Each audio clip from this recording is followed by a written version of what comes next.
पहली बात मैं यहाँ पे बोलना चाहूंगा, सीमा रोटी बैंक फाउंडेशन इलीगल तरीके से इंडिया में चलेगा नहीं।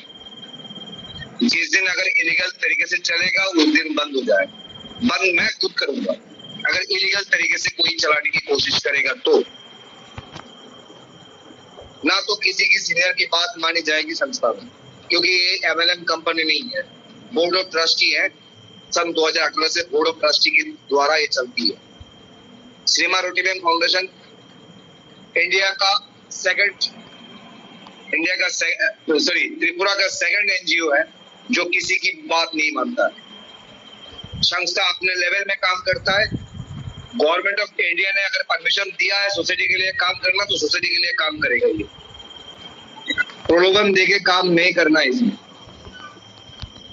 और संस्था ऑथेंटिक तरीके से काम करेगा। और ये सीमा रोटी बैंक फाउंडेशन लाइफ टाइम के लिए बैठा हुआ है। मैं खुद लाइफ टाइम के लिए बैठा हूँ इसमें। सीमा रोटी बैंक फाउंडेशन का ओल्ड एज होम भी है अगरतला में, वृद्धाश्रम। ऑफिशियल पीडीएफ है, एआई टेक्नोलॉजी बेस्ड आर्टिफिशियल द्वारा हमने बनाया हुआ है इसको। आज हमारी संस्था में कोऑर्डिनेटर टीम गठित हुआ है, स्टेट लेवल में, नेशनल लेवल में। नेशनल लेवल में जो कोऑर्डिनेटर है, national coordinator Rajesh Thakur ji. Rajesh Thakur national coordinator क्या होता है? नेशनल कोऑर्डिनेटर होता है जब अगर secretary chairman out of country जाता है या नहीं रहता तो नेशनल कोऑर्डिनेटर का पूरा जिम्मेदारी रहता है, पूरा स्टेट को, पूरा इंटरनेशनल को मैनेज करने की फुल अथॉरिटी। नेशनल कमेटी के द्वारा, नेशनल कोऑर्डिनेटर के द्वारा कोई भी बात संस्था तक पहुंचता है उसको प्रायोरिटी दिया जाता है। नेशनल कोऑर्डिनेटर अगर कुछ भी बोलता है तो संस्था उस पर विचार करता है। विचार नहीं करेगा, संस्था उस पर विचार नहीं करेगा, वही लागू करेगा, क्योंकि नेशनल कमेटी की, नेशनल कोऑर्डिनेटर के पास फुल अथॉरिटी रहता है। जैसे एक संस्था की सेक्रेटरी के पास फुल अथॉरिटी रहता है, ऐसे ही नेशनल जो कोऑर्डिनेटर है इनके ऊपर पूरा पावर ऑफ एटॉर्नी रहता है, तो पावर रहता है पूरा। इसके बाद हमारा जो स्टेट कोऑर्डिनेटर है गणेश सिंह राजावत, एमपी मध्य प्रदेश स्टेट का, जो डेडिकेट संस्था के ऊपर है और जो किसी की बातों में नहीं आता, अपनी लाइफ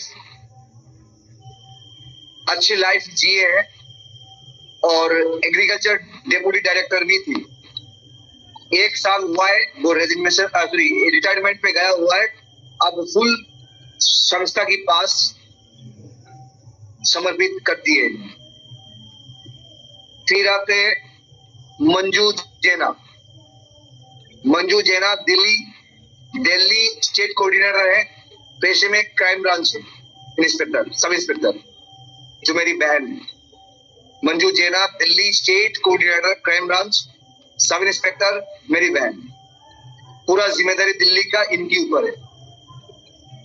भरत कुमार चंदनिया जी, छत्तीसगढ़ स्टेट, पूरा जिम्मेदारी इनके ऊपर है। मोहनलाल गुप्ता जी फ्रॉम राजस्थान स्टेट, राजस्थान का पूरा जिम्मेदारी, स्टेट का पूरा जिम्मेदारी इनके ऊपर सौंपा है संस्था ने, इनके ऊपर भार दिया है संस्था ने। सुदाम चरण साहू उड़ीसा स्टेट का कोऑर्डिनेटर है। पूरा उड़ीसा जो है स्टेट जो है इनके अधीन पे है। ये अभी पीडीएफ आप लोगों के बीच में जो भी पेज है, आने वाला 3-4 महीने के अंदर में 265 पेज का होगा, 265 पेज का होगा ये पीडीएफ। इंडिया में लार्जेस्ट पीडीएफ बनेगा ये, इंडिया का नहीं पूरा वर्ल्ड का सबसे बड़ा पीडीएफ बनेगा सीमा रोटी बैंक फाउंडेशन का। 265 पेज।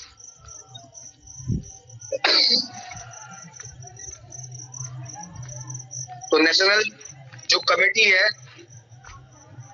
जो भी बात करना है आप लोग जिस स्टेट से बिलोंग करते हैं इनसे बात करना है। उसके बाद स्टेट कोऑर्डिनेटर जो है वो बात करेंगे नेशनल कोऑर्डिनेटर के पास। नेशनल कोऑर्डिनेटर जब भी जरूरत पड़ेगा तब संस्था के पास सेक्रेटरी के पास कॉल करेगा, ना कि आम आदमी, आम वॉलंटियर। अब 29 स्टेट का कोऑर्डिनेटर फोटो यहाँ पे आएगा, 29 स्टेट का कोऑर्डिनेटर। फिर नीचे पेज आएगा डिस्ट्रिक्ट कोऑर्डिनेटर। इंडिया का जितना भी डिस्ट्रिक्ट है इस डिस्ट्रिक्ट के कोऑर्डिनेटर की फोटो आएगी। फिर आएगी पंचायत का, ब्लॉक का। इस लेवल पे काम करेंगे हम। लीगल डॉक्यूमेंट यहाँ पे दिया हुआ है संस्था ने। और एक बात, नेशनल कोऑर्डिनेटर स्टेट कोऑर्डिनेटर के लिए ऐसा नहीं है आप बोल देंगे संस्था को आपको बना देगा। किसी की एक टीम है उसको भी संस्था बना सकता है, किसी का 1 लाख टीम है उसको भी बना सकते हैं। संस्था को प्रूफ चाहिए कि आप रियल हो। ये लोग रियल है। ये जो 5 वॉलंटियर है संस्था के लिए मर मिटने के लिए तैयार है। इसको कोई भड़का नहीं सकता। पैसों की लालच नहीं है इनमें। लीगल डॉक्यूमेंट आप लोगों के सामने है। क्या आपकी पास मेरे को हिंदी पढ़ना नहीं आता है, एक्चुअली सॉरी। अगर इंग्लिश होता तो मैं बोल देता यहाँ पर। तो सब मेरे को दिखने में आ रहा है सपना। सपना आपके पास क्या क्या होना चाहिए? एक सपना गाड़ी का भी होना चाहिए, एक फ्रीडम पैसा का होना चाहिए, लाइफस्टाइल चेंज, घूमने का, अपने फैमिली को लेके घूमने का, एजुकेशन, अपने बच्चों का एजुकेशन, अपना एक बड़ा हाउस, जिस पे भी हम हाथ रखे वही सामान हमारी होना चाहिए। जो भी चीज हमें अच्छा लगता है फैमिली को उसी पे हम हाथ रखेंगे, वही हमारी है। क्या क्या संस्था रोड मैप पे काम करेगा? 30 प्रोजेक्ट में संस्था काम करेगा। संस्था में जो डोनेशन है वो 50 रुपया होने जा रहा है, 50 रुपीज। संस्था लाइफ टाइम चलने के लिए इसको मेंटेन करना जरूरी है। संस्था का सॉफ्टवेयर मेंटेन करने के लिए ये जरूरी है। संस्था की सोसाइटी जैसे कि गरीब लोगों के लिए काम करने के लिए ये जरूरी है। कोई बोलते हैं संस्था का काम नहीं होता है। एविडेंस संस्था के पास है, ऑडिट रिपोर्ट संस्था के पास है 7 साल की। 7 साल में संस्था ने क्या क्या किया, हर दिन क्या किया, हर महीना क्या किया। तो हम शुरू करते हैं। Let's start donation. हम जो 200 रुपया 200 जो दान हम अपनी जो डायरेक्ट स्पॉन्सरशिप इनकम है 10 डायरेक्ट कर पाएंगे, उसके अधिक हम नहीं कर पाएंगे। संस्था में हम डायरेक्ट 10 ही लोग लगा पाएंगे, उसके बाद हम एक भी ज्वाइनिंग नहीं लगा पाएंगे। और ये 200 रुपया लिंक के माध्यम से आएगा, ना कि कैश लेने की संस्था परमिशन देगा हमसे। 200 रुपया जैसे पहले हम क्या करते थे, 220 का ज्वाइनिंग 200 अपने जेब में रखते थे और 20 रुपया संस्था को देते थे या नहीं देते थे वो दूर की बात। अब संस्था में 50 रुपया पिन आपको लेना है और 200 रुपया आपको डायरेक्ट इनकम आपको लिंक से, जैसे 300 में लिंक आता है ऐसे आपको 200 का 10 लिंक आपको आएंगे। ऐसे नहीं है फर्जी वाला स्लिप लगा के हम एक्सेप्ट करेंगे, उसमें हम यूपीआई सेट कर देंगे। यूपीआई एचडीएफसी बैंक का यूपीआई पेमेंट आप इसमें क्लिक करोगे, आपकी गूगल पे 100 रुपए में जाएंगे और पेमेंट उधर से डिडक्ट होंगे, उनके अकाउंट में जाएंगे। स्लिप लगाने की झंझट भी नहीं रखेंगे, फोन करने की झंझट भी नहीं रखेंगे। भाई आप मेरा एक्सेप्ट कर दो, भाई मेरी को एक्सेप्ट कर दो, मैंने डोनेशन दिया। जरूरत नहीं पड़ेगा ये आने वाला टाइम 1-2 महीने के अंदर में हम यूपीआई भी सेट करेंगे गेट में। छोटा संस्था नहीं बनना है, बड़ा संस्था बनना है। श्री मारुति बैंक फाउंडेशन को गिव हेल्प 2 मेंबर जैसे मेरे पास आते हैं 200 रुपया का 400 रुपया हमारी इनकम होता है, उसमें से 100 रुपया हमारा इनकम होता है। 300 से हमें नेक्स्ट लेवल अपडेट करना है। अगर हम 7 दिन के अंदर में 2 बंदे को नहीं लगा पाते तो हमारी आईडी इनएक्टिव कॉलम में जाएगी। यहाँ पे एक्टिव कॉलम रहेंगे और इनएक्टिव कॉलम रहेंगे। 200 हमने 2 बंदे को ज्वाइनिंग कराना है 7 दिन के अंदर में। जो कर सकते हैं most welcome. Fully working plan है, इन्वेस्टमेंट प्लान नहीं है हमारी संस्था। आप भी वॉलंटियर हो, आपको भी बनाना वॉलंटियर ही है। कम्युनिटी डेवलपमेंट प्रोग्राम इसको कहते हैं। तो आपने 200 करके 2 बंदे को लगाया तो 400 आपके पास आया, 300 का आपको अपग्रेड करना है। अगर नहीं करते तो 7 दिन में आपका आईडी इनएक्टिव कॉलम में जाएंगे, फिर कोई कुछ नहीं कर पाएगा। इस बार सेकंड लेवल में 300 मेरे को 4 बंदे से मिलेंगे 1200 रुपया। यहाँ पे मुझे एक डायरेक्ट करना जरूरी है सेकंड लेवल में। पहला लेवल तो 2 करेंगे, सेकंड लेवल पे भी मुझे एक डायरेक्ट करना कंपलसरी है। मेरे को 300 300 2 बंदे से आएंगे, 2 वॉलंटियर्स आएंगे 600 रुपया। मेरे को नेक्स्ट लेवल अपग्रेड करना है 600 का पॉपअप मिल जाएंगे। अगर नहीं करते हैं तो 2 वाला इनकम जो ऊपर में जाएगा, ऊपर किधर जाएगा हमें भी पता नहीं है। संस्था के पास जा सकता है, किसी सीनियर के पास जा सकता है। क्यों जा रहा है उसका आंसर आपके पास ही रहेगा। थर्ड लेवल जैसे हमारा 600 का अपग्रेड होता है तो 600 हमें 4 बंदे से मिले, 8 बंदे से मिलेंगे 4800 रुपया। यहाँ पे भी हमें एक डायरेक्ट कंपलसरी है ज्वाइनिंग करवाना। अगर नहीं कराते तो हमारी इनकम ऊपर जाएगी।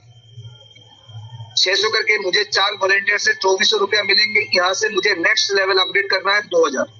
अगर मैं नहीं करता हूँ तो और जो 4 इनकम है मेरी ऊपर चली जाएगी। फोर्थ लेवल जहाँ पे हमें 2000 का अपग्रेड करना है, 2000 अपडेट करेंगे तो यहाँ पे हमें 16 बंदे से 32,000 रुपया हमें इनकम मिलेंगे। और यहाँ पे भी हमें एक डायरेक्ट कंपलसरी है। अगर हम एक डायरेक्ट उस लेवल पे हम नहीं करते हैं तो हमारी इनकम पूरा ऊपर जाएंगे। यहाँ पे 2000 की 3 वॉलंटियर से मेंबर से हमें मिलने के बाद हमें 4000 का अपग्रेड करना है, अर्थात 6000 मुझे इनकम आया, उसमें से हमने 4000 को अपग्रेड करना है। अगर नहीं करते तो यहाँ पे हम स्टॉप कर, यहाँ पे हमारा स्टॉप हो जाता है और इनएक्टिव कॉलम में हम आ जाएंगे। फिर अगर इनएक्टिव कॉलम में आते हैं तो नए से शुरू करना पड़ेगा, टीम नहीं रहेगा, ये भी ध्यान रखना। अगर हमारी आईडी इनएक्टिव कॉलम में जाता है तो मेरे पास जो टीम है वो टीम भी नहीं रहेगा। अगर मेरा आईडी इनएक्टिव कॉलम में जाता है, मेरी आज 5000 की टीम है तो मैं इनएक्टिव कॉलम में जाने का मतलब मैं 0 और मेरा टीम ऊपर सीनियर के पास चली जाएगी। टेक्नोलॉजी ऐसा कर दिया है। अब 4000 का हमें अपडेट करना है।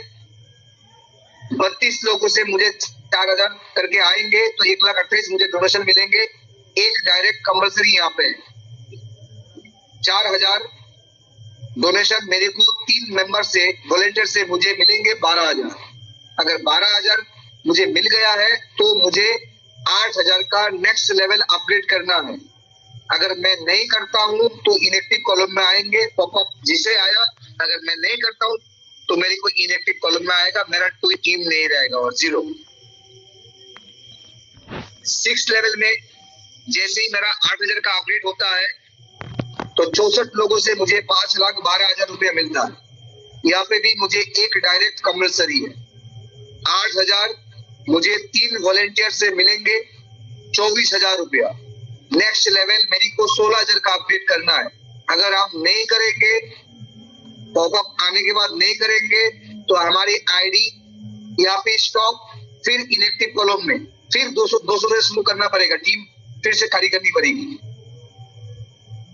7 नंबर लेवल गिवेल 16,000 का आपको अपडेट करना है। 16,000 का मैंने जैसे अपडेट किया तो 128 लोगों से मुझे 20,48,000 डोनेशन मिलेंगे। यहाँ पे भी मुझे एक डायरेक्ट कंपलसरी है। 16,000 मुझे 3 वॉलंटियर से मिलेंगे, मेंबर से मिलेंगे 48,000। नेक्स्ट लेवल मुझे 32,000 का अपडेट करना है। 3 पेमेंट जैसे ही आया मुझे 32,000 अपडेट करना है। अगर मैं नहीं करता हूँ पॉपअप आने के बाद तो मेरा इनएक्टिव कॉलम में जाएगा। यहाँ पे मुझे मिलना था 48,000, वो ही मिलके स्टॉप, फिर नया करके 200 करके स्टार्ट करना पड़ेगा। फिर मेरा 32,000 का अपडेट होना है। जैसे मेरी 32,000 का अपग्रेड होगा, मेरे को 256 लोगों से 81,92,000 मुझे आएंगे। यहाँ पे मेरे को एक डायरेक्ट कंपल्सरी है, अगर मैं नहीं करता हूँ तो मुझे इनकम नहीं मिलेंगे, ऊपर चले जाएंगे। इस बार मेरे को 32,000 2 लोगों से मिलेंगे, ऊपर में 3 लोगों का कंडीशन था, यहाँ पे 2 लोगों का कंडीशन है।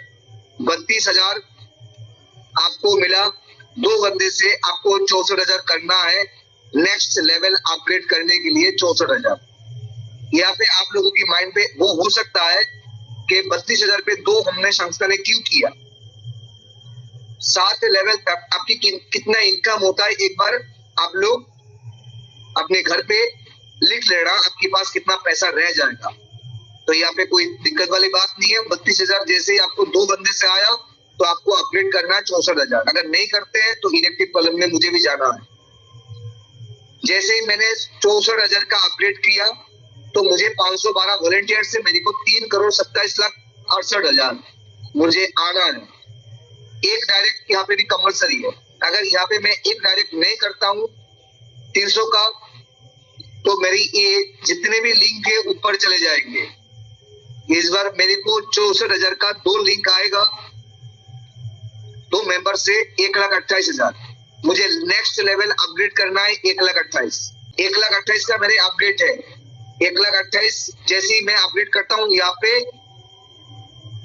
1,024 बंदे से मुझे 13,10,72,000 मुझे डोनेशन मिलेंगे। यहाँ पे भी डायरेक्ट कंपल्सरी है, अगर नहीं करता हूँ तो मेरी इनकम ऊपर जाएगा। और गिव हेल्प में मेरी कोई अपग्रेड नहीं है, नो अपग्रेड, मोर अर्न हैप्पी लाइफ। यहाँ पे मोर अर्न मतलब कि बहुत इनकम। समझाने का तरीका होना चाहिए। Inactive Rajesh ji, inactive column बता देना। इनेक्टिव कॉलम में हम जैसे ही हमारी एंट्री होगी, अगर मेरा टीम 2 लाख का है, अगर मैं डोनेशन नहीं करता हूँ तो मेरी इनेक्टिव कॉलम में मेरी आईडी जाएंगे, उधर पे मैं 0 रहूंगा। और इधर जो टीम है मेरी, वो उनकी सीनियर की स्पॉन्सरशिप हो जाएगी तुरंत। तो इतना ही प्लान है। प्लान मैंने आप लोगों को समझा दिया है, पीडीएफ